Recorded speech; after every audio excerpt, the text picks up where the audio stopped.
بسم اللہ الرحمن الرحیم۔ اگر خواب میں کوئی یہ دیکھے کہ میں اونٹ پر سوار ہوں تو سفر اس شخص کو پیش آئے گا۔ اگر خواب میں کوئی اونٹ سے خود کو گرتے ہوئے دیکھے کہ اونٹ سے زمین پر نیچے گر رہا ہے تو بیماری آنے کی دلیل ہے۔ اگر خواب میں کوئی اونٹ کو دیکھے ذبح ہوتے ہوئے کہ ذبح کوئی کر رہا ہے یا خود ذبح کر رہے ہیں تو سرداری ملے گی، لیکن دشمن ذلیل ہوگا ان کا بہت سخت۔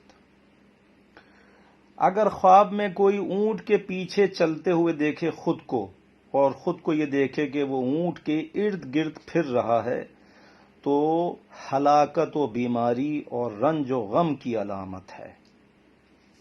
والسلام۔